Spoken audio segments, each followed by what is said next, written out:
Hello សួស្តីបងប្អូនទាំងអស់គ្នាថ្ងៃនេះ B3 យើងចូល stock ហើយពណ៌នេះគឺថាស្អាតខ្លាំងមែនទែនបងប្អូនហើយចូលគឺច្រើនគ្រឿងណាបងប្អូនអាចមកមើលបានហើយ B3 នេះដែរប្រភេទអគ្គិសនីសុទ្ធសាកថ្មមកពេញជីបានរហូតដល់517គីឡូហើយ LED វាស្អាតទៅបងប្អូនរៀងខាងមុខវាដូចកាមេរ៉ា025អញ្ចឹងតែគាត់ថាឡាននេះប្រភេទឡានអគ្គិសនីសុទ្ធហើយវងកង់វា18អ៊ីងហើយប្រភេទដៃទ្វារវាអត់លឹកលៀនទេបងប្អូនយើងចុចតែត្រង់នេះមួយមកអូខេកញ្ចក់ក្តោបអូតូកៅអីចុចខាងក្នុងវាគឺស្អាតខ្លាំងណាស់បងប្អូនពណ៌នេះហើយកន្លែងនេះយើងអាចដាក់ដបទឹកបានកែវទឹកយើងបានហើយចាំមើលចូលទៅខាងក្នុងទាំងអស់គ្នាអូខេបងប្អូនទាំងអស់គ្នាឥឡូវខ្ញុំកំពុងនៅក្នុងឡាន B3 ហើយសម្រាប់ខ្ញុំស្រឡាញ់ជាងគេគឺដៃចកូតនឹងហ្មងហើយ Toyota គឺអានេះកន្លែងយើង power យើងបើកវាមកហើយដៃចកូតគឺថាធូរណាបងប្អូនដៃចកូតនេះប្រភេទដៃចកូតអេឡិចត្រូនិកហើយវាមាន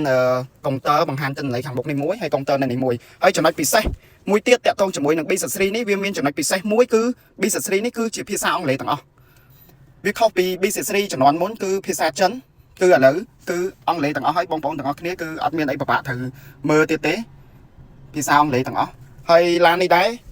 គឺថាពិសេសខ្លាំងណាស់ចំពោះបងប្អូនចង់យកប្រើប្រាស់យូរវែងធន់គឺអត់មានអីឈ្នះ Toyota ហើយថងនេះដែរគឺចំណុចយើងដាក់លេខគឺរចនាមកគឺស្អាតខ្លាំងហើយចំពោះដៃចកូតនេះដែរថងនេះគឺសញ្ញោកន្លែងនេះកន្លែងយើងវាយភ្លើងហ្វាខាងនេះគឺផ្លិតទឹកអានេះ volume បិទបើកគឺថាស្អាតទៅ Pro Control ចាប់លបឿនទាំងអស់ហើយចំណុចថងនេះដែរគឺយើងអាចបើកកញ្ចក់បានបើកតបោបានឡាននេះបើកតបោបានចំពោះ stop ខាងក្រោយគឺរចនាមកគឺអង្កាញ់ចេះគឺស្អាតទៅបងប្អូនគឺភ្លើង LED គឺមកពាត់ជុំវិញគូតឡានហ្នឹងហ្មងរៀងវាគឺស្អាតខ្លាំងមែនតើហើយមកមើលចំណុចផ្នែកខាងក្រោយវិញមានសភាពធំទូលាយអង្គុយបាន3នាក់បើសម្រាប់អ្នកមានទូចអង្គុយបាន4នាក់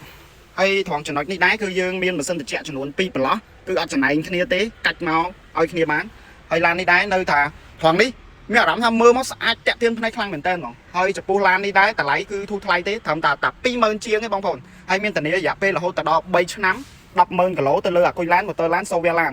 ហើយបងប្អូនចាប់អារម្មណ៍កុំភ្លេចតាក់ទងមកខ្ញុំស្អាតណាស់បងប្អូនអើយលឿន